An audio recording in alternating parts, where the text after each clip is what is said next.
Bien, ya estamos de regreso por acá por la 100.net, son las 16 horas con 42 minutos y es instancia para conversar con el exdiputado y candidato a consejero constitucional Edmundo Eluchans, quien nos va a explicar acerca de sus propuestas que tiene para este nuevo proceso constituyente que va a empezar a vivir nuestro país. Edmundo, muchas gracias por estar acá y bienvenido a Preludio. Buenas tardes, Nicolás. Gracias a ustedes. Es un gusto para mí estar en Radio Preludio. Es una radio muy conocida, muy prestigiosa, tiene ya más de 40 años de vida y yo sé que llega a todo el Valle de la Aconcagua, de manera tal de que para mí poder conversar con ustedes es una oportunidad que le agradezco muy entusiastamente. Exacto, nosotros también agradecemos este espacio, estos minutos que nos entrega para explicar sus propuestas para el país y para la región de Valparaíso. ¿Cuál es la temática, los puntos, los temas que son más relevantes para usted en este nuevo proceso constituyente? Ya, yo no sé si nos referimos directamente ya a cuáles son los temas más relevantes o explicamos, si es que es necesario, en qué consiste todo este proceso y por qué estamos en todo este proceso, porque yo lo que he observado en otras comunas de esta inmensa región, que tiene 38 comunas y tiene más de 1.600.000 votantes, entonces hay que moverse mucho para estar en todas partes. Lo que he observado es que hay quizás mucho desinterés en lo que estamos viviendo y que hay también bastante ignorancia acerca de lo que se está haciendo y por qué se está haciendo y cuál es el alcance de lo que se está haciendo. Entonces, pero yo me pongo a su disposición, Nicolás. Usted, el dueño de casa, me invitó aquí y usted me dirá sobre qué quiere que conversemos. Partamos primero por el tema de este nuevo proceso constituyente, como usted lo abordó. Hablemos acerca de este nuevo proceso constituyente. ¿Cuáles fueron los errores de este primer proceso, acerca del plebiscito? ¿Cuáles son su análisis respecto a esa contingencia? Bueno, voy a tratar de ser breve. El tema no es tan simple como para explicarlo en 3 palabras, pero digamos que la Convención Constitucional que se convocó, que se eligió después de los plebiscitos que tuvimos el año 2021, fue, ¿no es cierto? Creo, ¿sí? Me parece que esa fue la fecha. Bueno, cometieron muchos errores. Esa convención cometió muchos errores. El primer error fue creer, ¿no es cierto?, que tenían que hacer un país nuevo.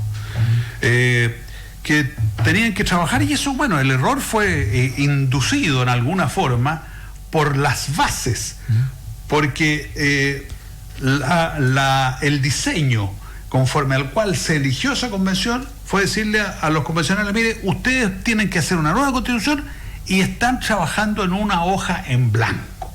Bueno, entonces, ni tonto ni perezoso, se pusieron a trabajar y pusieron a inventar un país que es muy distinto a Chile. Chile es un país que tiene una larga historia constitucional, una larga historia política, una larga historia social.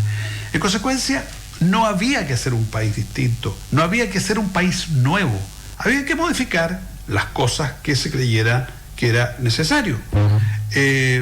A través de hacer una nueva constitución, bueno, conforme. Eso fue el mandato ciudadano, porque se votó y un 78%, con voto voluntario, digámoslo, un 78% dijo, sí, queremos una nueva constitución. Bueno, afortunadamente, como las cosas se hicieron tan mal, afortunadamente los chilenos reaccionaron y votaron en contra, se rechazó. Ahora estamos en un nuevo proceso constitucional, un nuevo proceso que yo no quiero entrar en el detalle porque creo que no conduce ni aclara mucho, pero un nuevo proceso al que se llegó como consecuencia del rechazo del proceso anterior. Hay quienes dicen que por aplicación de la norma constitucional que había en la Constitución, si se rechazaba el nuevo texto constitucional, quedaba vigente el anterior.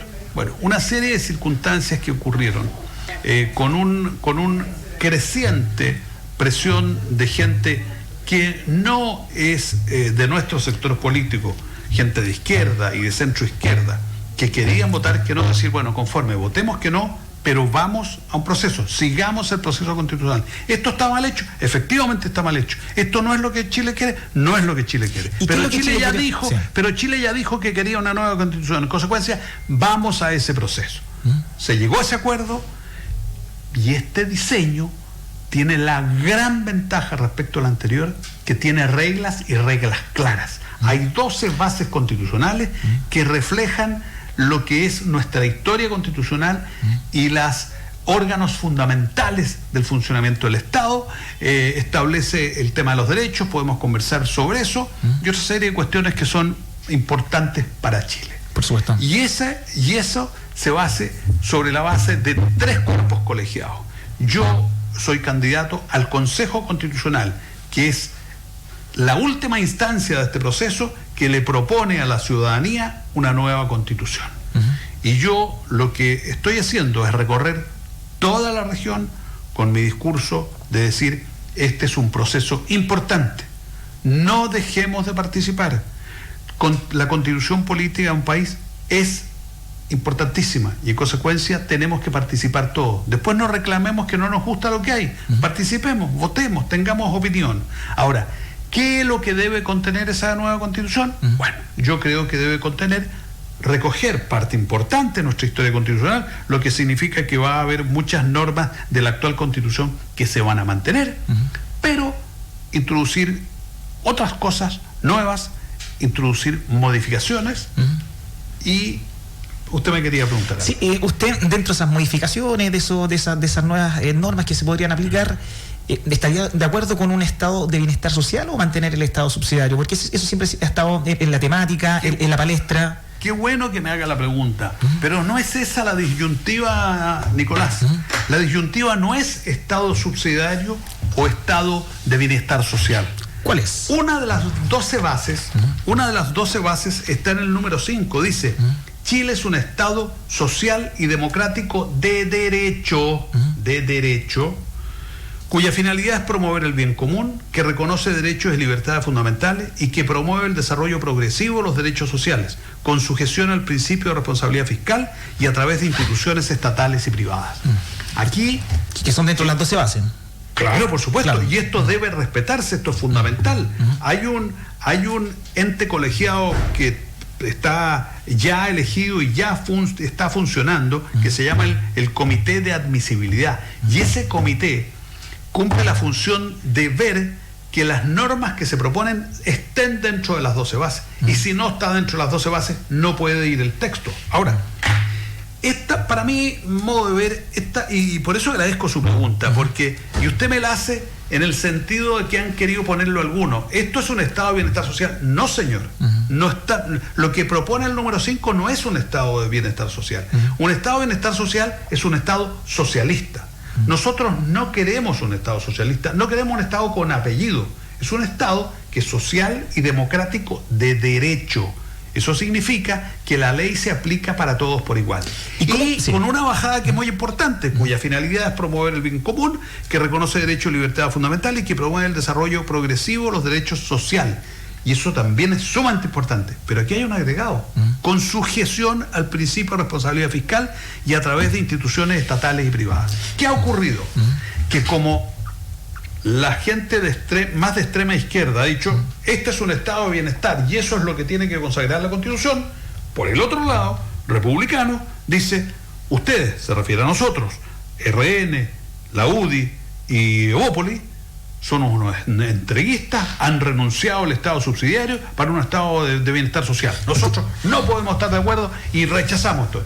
Pero ambos están haciendo una mala lectura por lo que yo le acabo de decir. Aquí está claro, es un estado social y democrático de derecho y que dice que esta progresión en el otorgamiento de derechos sociales debe hacerse con sujeción al principio de responsabilidad fiscal y a través de instituciones estatales y privadas.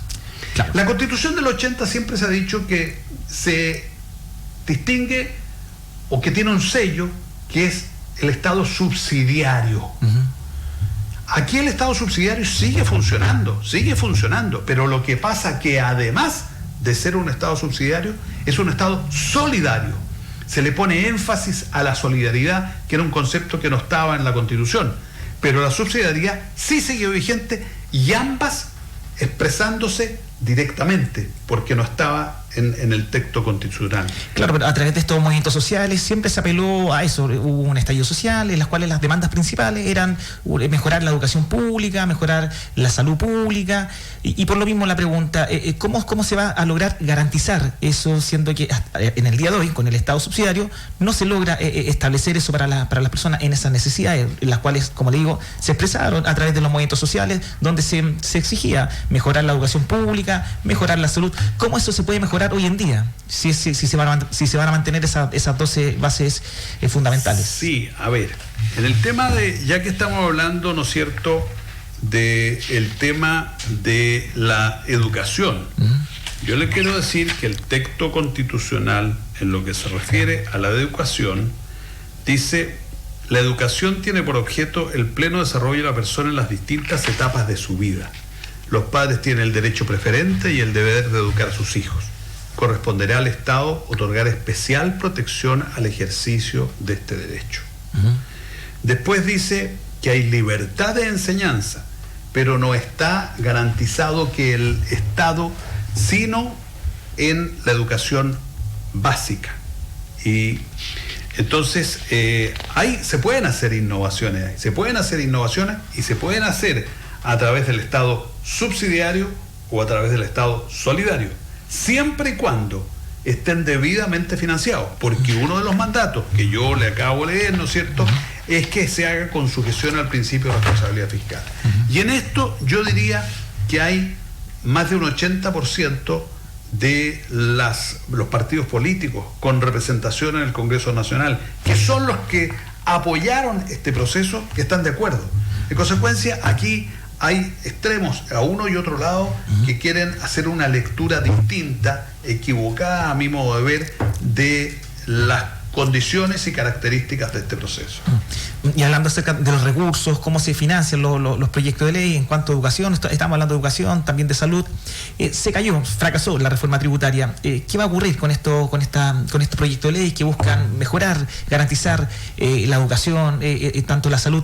No van a haber tantos recursos para esas materias. ¿Cómo es la realidad de Chile para este año, o en un año? A ver, lo que ocurre, Nicolás, es que yo soy candidato a constituyente. Yo quisiera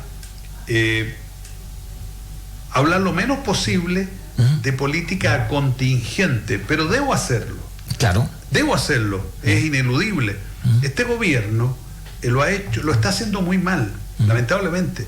Y nunca había pasado desde la vuelta de la democracia que un proyecto de reforma constitucional fuera rechazado en su idea de legislar. Si esto es muy grave.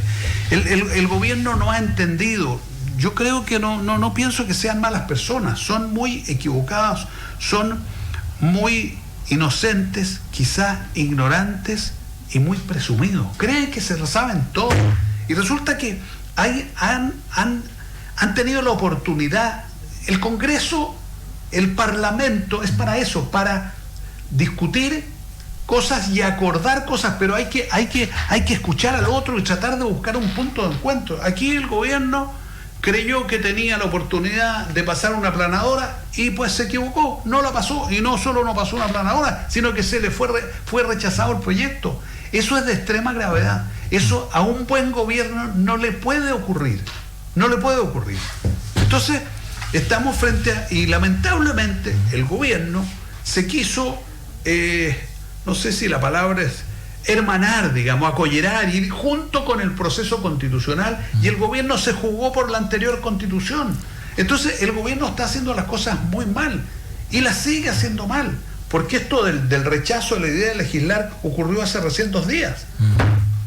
El rechazo de la constitución, bueno, fue en septiembre, el 4 de septiembre del año pasado. Entonces el gobierno sigue cometiendo errores.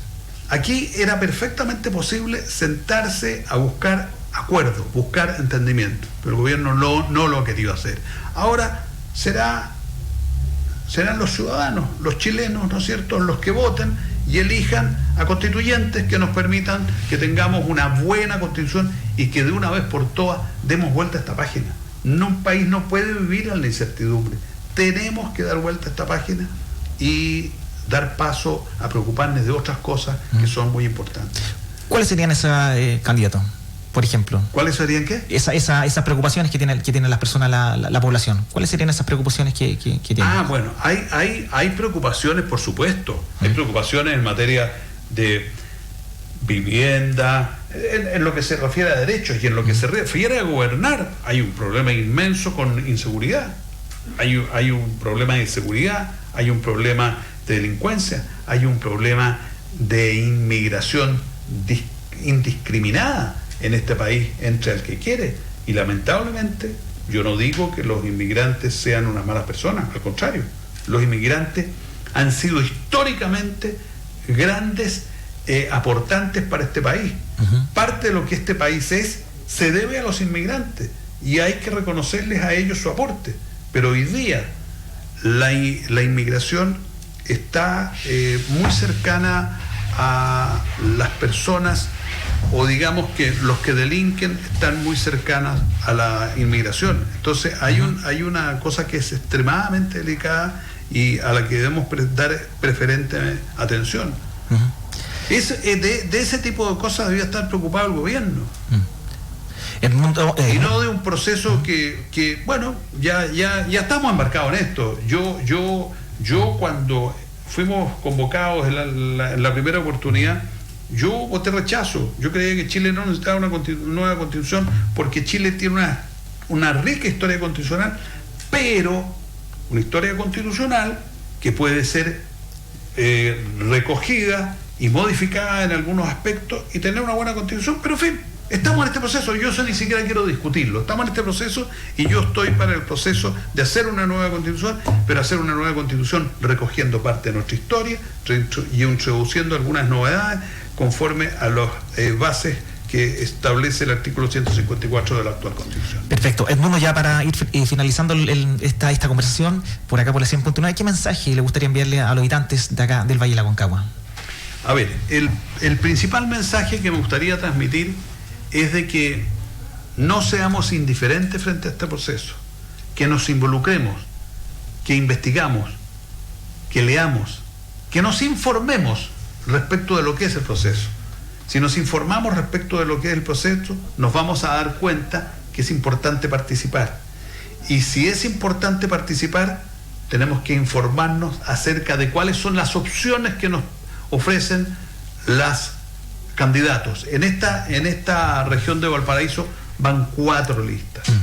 Yo represento una de esas 4 listas. Cada lista lleva 6 candidatos. En consecuencia, para elegir 5 consejeros constitucionales hay 24 candidatos. Hay muchas opciones. Están prácticamente todas las opciones representadas en estos candidatos. Por cierto que yo aspiro a que voten por mí y aspiro a ser elegido. Pero la invitación, y quiero hacer una invitación sana y ciudadana, ¿no es cierto?, es que se informen, que participen. Este proceso es importante. No hay que marginarse de él. Edmundo, muchas gracias por esta entrevista, por esta conversación que tuvimos por acá por Preludio Radio, y nosotros nos vamos a ir a una pausa y a la vuelta ya seguimos con más informaciones.